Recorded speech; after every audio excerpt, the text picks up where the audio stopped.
മോളെ അഞ്ജു. ആ പപ്പ. മോൾക്ക് പപ്പയുടെ ദേഷ്യം ഉണ്ടാവില്ലേ? പപ്പയ്ക്ക് കാശിനേക്കാൾ വലുത് മോള് തന്നെയാണ്. ഞാൻ മോളെ രക്ഷിക്കാൻ വേണ്ടിയുള്ള ഓട്ടത്തിലായിരുന്നു. അഞ്ജലിയുടെ മനസ്സ് രമേശ് തന്നെ കൊണ്ടുപോകുന്ന കാര്യം മാത്രം പറയുമെന്ന് പ്രാർത്ഥിച്ചു. ആ നിമിഷം അവൾ അതാണ് ആഗ്രഹിച്ചത്. നാളെ തന്നെ പപ്പ മോളെ കൊണ്ടുവരാൻ വരും. ഞാൻ ശിവയുടെ എല്ലാം പറഞ്ഞ് ശരിയാക്കിയിട്ടുണ്ട്. മോള് വിഷമിക്കണ്ട. എന്താ നീ ഒന്നും മിണ്ടാത്ത്? ഏയ് ഒന്നുമില്ല പപ്പ. രമേശ് ഫോൺ വെച്ചു. അഞ്ജലി മൂക്കമായിരുന്നു. കാലുകുത്തി വെച്ച് മുഖം അതിൽ ഒളിപ്പിച്ച് വെച്ചു. തൻ്റെ മനസ്സ് മനസ്സിലാക്കാൻ കഴിയുന്ന ആരുമില്ലെന്ന് തോന്നി അവൾക്ക്. ആ സമയം ഗൗതമിന് ഓർമ്മ വന്നു. അവൾ അവനെ വിളിച്ചു. ഡാ ഗൗതം, പപ്പ നാളെല്ലാം ശരിയാക്കാന്നാ പറഞ്ഞ്. ആണോ? നിനക്ക് സമാധാനമില്ലേ? 10 ദിവസമുള്ള 5 ദിവസമായി കിട്ടിയില്ലേ?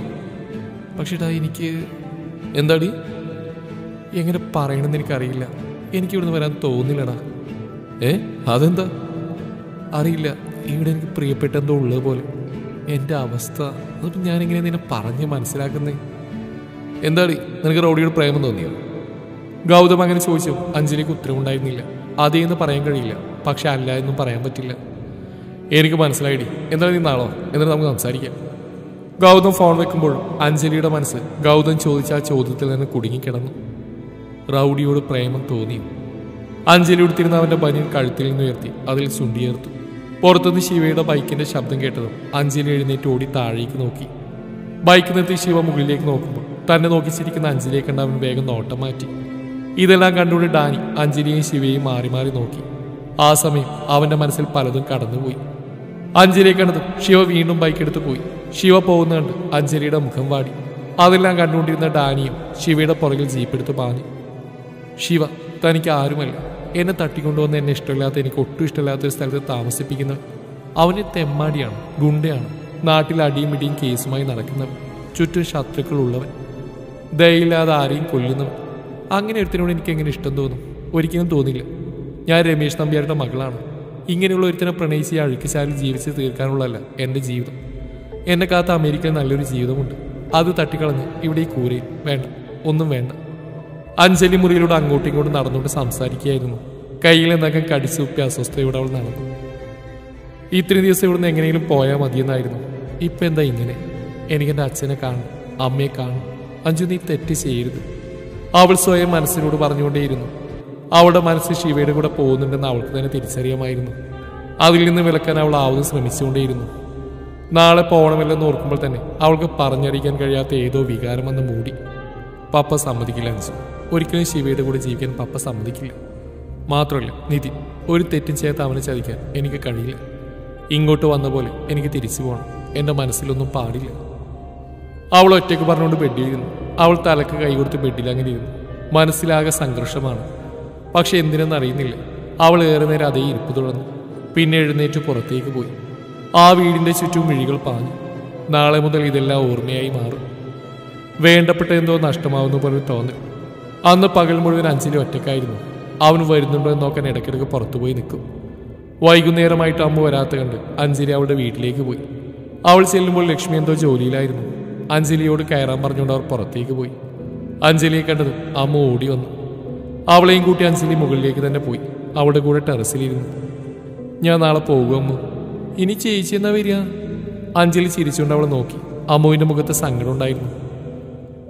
ഞാൻ ചോദിക്കണമെന്ന് കരുതിയതാ, ചേച്ചി ശിവേട്ടൻ്റെ ആരാ? ഞാൻ അഞ്ജലി ഉത്തരം പറയാൻ കഴിയാതെ ഇരുന്നു. ഞാൻ ശിവന്റെ ഫ്രണ്ടാ. കുറച്ച് ദിവസം നിൽക്കാൻ വന്ന. അമ്മുവിൻ്റെ ചേച്ചി ഹോസ്പിറ്റലിൽ നിന്നാ കൊണ്ടുവരുന്നേ. അറിയില്ല, നാളെ എന്നോടും കൂടെ ചെല്ലാൻ പറഞ്ഞിട്ടുണ്ട് അമ്മ. പുതിയ ഉടുപ്പൊക്കെ വാങ്ങി തന്നു. ചേച്ചിയുടെ പേരെന്താ? ശാലിനി. അമ്മുവിൻ്റെ തോളിൽ കൈയിട്ടുകൊണ്ട് അഞ്ജലി കുറേ നേരം ഒന്നും മിണ്ടാതിരുന്നു. അഞ്ജലി പോകുന്നവരുടെ വിഷമം കൊണ്ട് അമ്മു ഒന്നും മിണ്ടിയില്ല. ശിവ എങ്ങനെയാണ് ഇവിടെ എത്തിയത്? അഞ്ജലി അമ്മുവിനെ നോക്കാതെ തന്നെ ചോദിച്ചു. മനസ്സിൽ അവനെക്കുറിച്ച് കൂടുതൽ അറിയാൻ വെമ്പുന്ന പോലെ തോന്നി അവൾക്ക്. ശിവേട്ടൻ ജനിച്ച ഇവിടെയല്ല, തമിഴ്നാടാ. ശിവേട്ടൻ കുഞ്ഞായിരുന്നപ്പോൾ ശിവേട്ടൻ്റെ അച്ഛനും അമ്മയും ഒരു കുപ്പത്തൊട്ടിൽ ഉപേക്ഷിച്ചു പോയി. അവിടുന്ന് ഒരു മുത്തശ്ശി എടുത്ത് വളർത്തി. ശിവേട്ടൻ സ്കൂളിലൊക്കെ പഠിക്കുന്ന സമയത്ത് ആ മുത്തശ്ശി മരിച്ചു. പിന്നെ സ്കൂളിൽ പോയില്ല. ജോലിയൊക്കെ ചെയ്താണ് വലുതായത്. പിന്നെ ഡാൻസാൻ്റെ കൂടെയാണ് ഇങ്ങോട്ട് വന്ന്. അന്ന് തൊട്ട് പിന്നെ എങ്ങോട്ടും പോയിട്ടില്ല. ഇവിടെ തന്നെയുണ്ട്. എല്ലാം കേട്ടുകൊണ്ടിരുന്ന അഞ്ജലിയുടെ മനസ്സിൽ ശിവയുടെ മുഖം തെളിഞ്ഞു വന്നു. ഗൗരവവും ദേഷ്യവും മാത്രം നിറഞ്ഞ മുഖം. ഒരിക്കൽ പോലും ചിരിച്ചു കണ്ടിട്ടില്ല. അവൻ്റെ സ്വകാര്യതയിലേക്ക് ആരും കടന്നു കയറാതിരിക്കാൻ അവൻ ഒഴിഞ്ഞു മാറുന്നു. തല്ലും മടിയുമൊക്കെയായി നടക്കുമ്പോഴും എവിടേക്കും അവൻ്റെ മനസ്സിൽ നന്മയുണ്ടെന്ന് തോന്നുന്നു. ചേച്ചി, എന്താ ചേച്ചി? ഇത് ലോകത്താ. ശിവേട്ടൻ വന്നു, ഞാൻ പോട്ടെ. അമ്മ പോയതും അഞ്ജലി അകത്തേക്ക് നോക്കി. ടി വിയുടെ ശബ്ദം ഉച്ചത്തിലുണ്ട്. അവൾ എഴുന്നേറ്റ് അകത്ത് കയറുമ്പോൾ ശിവ ടി വിയിൽ ശ്രദ്ധ കൊടുത്തിരിക്കുന്നുണ്ട്. അഞ്ജലി മുറിയിലേക്ക് പോയി. തിരിച്ചു വരാൻ ഉദ്ദേശമല്ലേ? ശിവ ഉറക്കെ ചോദിച്ചു. അഞ്ജലി തിരിഞ്ഞു. അവൻ എന്താ ചോദിച്ചതെന്ന് അവൾക്ക് മനസ്സിലായിരുന്നില്ല. ശിവ ടി വിയിൽ തന്നെ നോക്കിയിരിക്കുകയായിരുന്നു. നീ ഇട്ടത് അഴിച്ചു തരാൻ ഉദ്ദേശമില്ലെന്ന് അവൾ നോക്കിയത് പറഞ്ഞപ്പോഴാണ് അഞ്ജലി താൻ കുളിച്ചിട്ടില്ലെന്ന കാര്യം ഓർത്ത്. അവൾ അമ്മോടുത്ത് ചുരിദാറെടുത്ത് കുളിക്കാൻ കയറി. അവൾ പോയതും ശിവ പുറത്തിറങ്ങി നിന്നു. എന്തോർത്ത് അവൻ അതേ നിൽപ്പ് നിന്നു. പിന്നെ പോക്കറ്റിൽ നിന്ന് ഫോൺ എടുത്തവൻ ഡാനിയുടെ നമ്പർ ഡയൽ ചെയ്തു. ഡാ, നീ എവിടെ? ഞാനിവിടെ പാർപ്പുറത്തിനുണ്ട്. എന്താടാ, നിന്റെ കയ്യിൽ സാധനമുണ്ടോ? ശിവ ചോദിച്ചിട്ട് ഡാനി ആശ്ചര്യത്തോടെ എഴുന്നേറ്റ് നിന്നു. എന്താടാ? ഞാൻ ചോദിച്ചതിന് മറുപടി പറ. ഉണ്ട്. എന്നാ ഞാനിതാ വരുന്നു. ശിവ ഫോൺ കട്ട് ചെയ്തു. അകത്ത് കയറി ടി വി ഓഫ് ചെയ്തു. ബൈക്കിന്റെ ചാവി എവിടെ വെച്ചെന്ന് ഓർമ്മ വരാതെ തിരിയുമ്പോഴാണ് അഞ്ജലി കുളി കഴിഞ്ഞ് ഇറങ്ങി വന്നു. അവളെ കണ്ടതും ശിവ തെരച്ചിലിന്റെ സ്പീഡ് കൂട്ടി. ചാവി കയ്യിൽ തടഞ്ഞു ആ നിമിഷം തന്നെ അവൻ തിരിഞ്ഞടന്നു. ഭക്ഷണം അവിടെ വെച്ചിട്ടുണ്ട്. പോകുന്നതിൽ അവൻ പറയുന്ന കേട്ട് അഞ്ജലി മേശയിൽ നോക്കി. പൊതിക്കെട്ട് അഴിച്ചു നോക്കുമ്പോൾ ബിരിയാണിയുടെ മണം ആ മുറിയിലാകെ നിറഞ്ഞു. അവളുടെ നാവിൽ കൊതിയൂറി. അഞ്ജലി ആ നിമിഷം തന്നെ അത് കഴിക്കാൻ തുടങ്ങി. ഗ്ലാസ്സിൽ പകർന്ന് മദ്യം കഴിക്കാതെ കുപ്പിയോടെ വായിലേക്ക് ഒഴിക്കുന്ന ശിവയെ അന്തം വിട്ട് നോക്കിയിരിക്കുകയായിരുന്നു ഡാനിയും കൂട്ടരും. എല്ലാവരും ഏകദേശം അടിച്ച് ഫിറ്റായിരുന്നു. ഡാനി മാത്രം അവന്റെ പ്രവർത്തികൾ നോക്കി കാണുകയായിരുന്നു. കാലിയായ കുപ്പി അടുത്ത കല്ലിലേക്ക് വലിച്ചെറിഞ്ഞുകൊണ്ട് ശിവ എഴുന്നേറ്റ് നിന്നു. എന്താണ് നിനക്ക്? ശിവ മറുപടിയൊന്നും പറയാതെ ഡാനിയെ നോക്കി മുന്നോട്ട് നടന്നു. ആ പാറക്കെട്ടിന്റെ മുകളിൽ നിന്ന് അവൻ ചുറ്റും നോക്കി. ഡാനി അവന്റെ പുറകിൽ പോയി നിന്നു. ബാക്കി എല്ലാവരും പാറയുടെ മുകളിൽ തന്നെ കിടന്നിരുന്നു. ശിവ, ഞാൻ നിന്നെ ഇന്നൊന്നും കാണാൻ തുടങ്ങിയല്ല. എന്നോട് പറയാത്ത ഒരു രഹസ്യം നിന്റെ ജീവിതത്തിലില്ല. ഞാൻ 2 ദിവസമായിട്ട് നിന്നെ ശ്രദ്ധിക്കുന്നു. നീ കാര്യം പറ. നമ്മൾ ശാലിനിക്ക് വേണ്ടിയാണ് ഇതെല്ലാം ചെയ്തത്.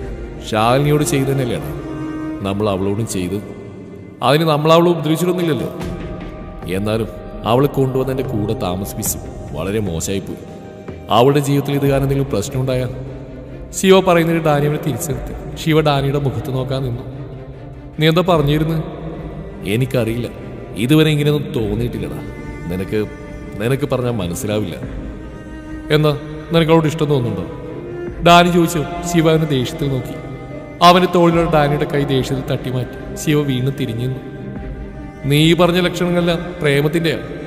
പോടാ, പ്രേമം അതും അവളോട്. ശിവ പൂച്ചിച്ചുകൊണ്ട് തലയുടഞ്ഞു. ഡാനി ശിവയുടെ ഭാവങ്ങളെല്ലാം നോക്കി കാണുകയായിരുന്നു. ഹാവു, ഇപ്പോഴെനിക്ക് സമാധാനമായത്. ഞാൻ കരുതി നീ എനിക്ക് പാരയാവുന്നു. ശിവ ഡാനിയെ സൂക്ഷിച്ചു നോക്കി. ഡാനി അവനെ നോക്കി ഇളിച്ച് കാണിച്ചു. അത് പിന്നെ എനിക്ക് അവളോട് ഇഷ്ടം തോന്നി. ശിവ അവന്റെ ഷർട്ടിൽ കുത്തിപ്പിടിച്ചു. അവൾ ആരാന്നറിയാം നിനക്ക്? അവളെയൊക്കെ സ്വപ്നം കാണാൻ പോലും നിനക്ക് ഭാഗ്യമില്ല. രാജകുമാരി പോലെ കഴിയേണ്ടവള അവള്. മാത്രല്ല അടുത്ത മാസം അവളുടെ കല്യാണം. അതിനെനിക്കെന്താ? എനിക്കതുവരെ പ്രണയിക്കാലോ അവളെ. ശിവ അവനെ ഉന്തിമാറ്റി അവിടെ നടന്നു നീങ്ങി. കനപ്പിച്ച് നോക്കിക്കൊണ്ട് ബൈക്കിൽ പോകുന്ന ശിവയെ നോക്കി ഡാനി ചിരിച്ചു. ഡാ റൗഡി, നിന്റെ മനസ്സിലുള്ള ഞാൻ പുറത്തു കൊണ്ടുവരും. മോളെ അഞ്ജലി, നിന്റെ ഇനിയുള്ള ജീവിതം കൊട്ടാരത്തിലല്ല, ഈ ശിവയുടെ കുടിയില്ല. ഡാനി മുകളിലേക്ക് നോക്കി ചിരിച്ചുകൊണ്ട് പറഞ്ഞു.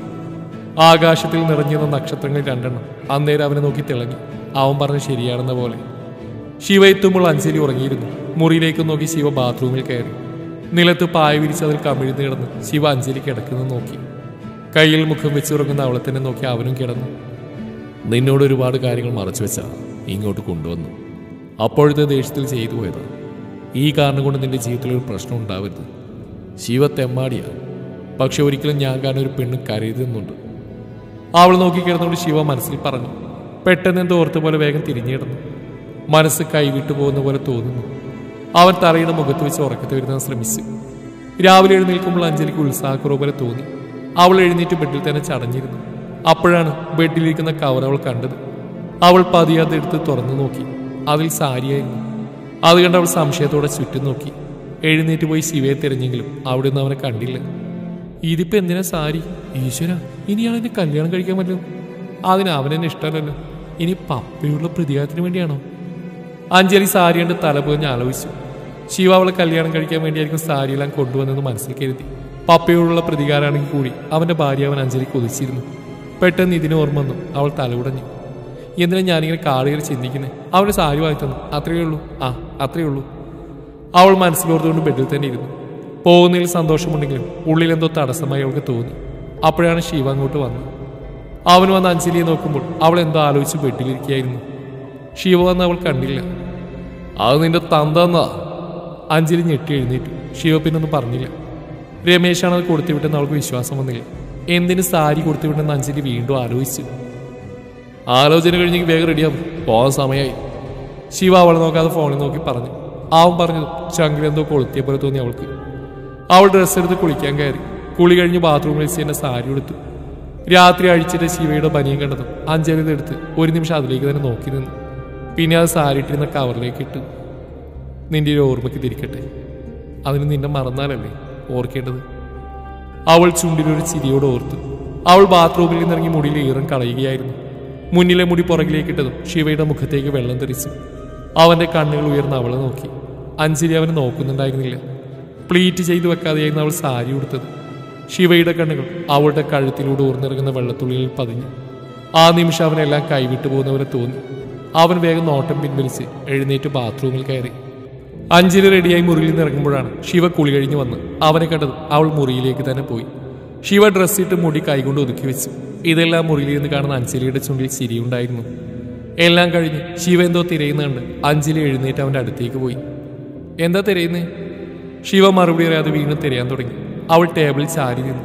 ശിവ അവളെ നോക്കി മേശയുടെ വലിപ്പ് തുറന്ന് അതിൽ നിന്ന് തോക്കെടുത്തു. അത് കണ്ടത് അഞ്ജലി ഞെട്ടി കണ്ണു വീഴ്ചു. ഇതെന്തിനാ? നമ്പ്യാരെ ഏത് നാറികളെയും കളിക്കും, അപ്പൊ ഇത് ആവശ്യമാണ്. എന്റെ പപ്പയെ കൊല്ലാനാണോ?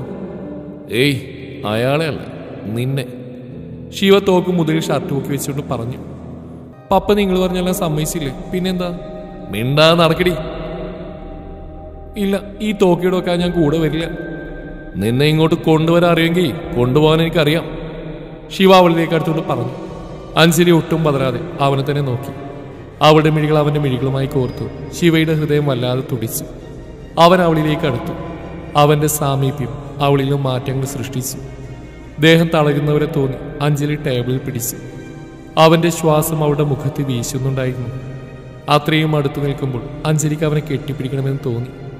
ഹൃദയത്തിൽ പറയാൻ കഴിയാത്ത വികാരങ്ങൾ വന്ന് മൂടിയിരുന്നു രണ്ടുപേർക്കും.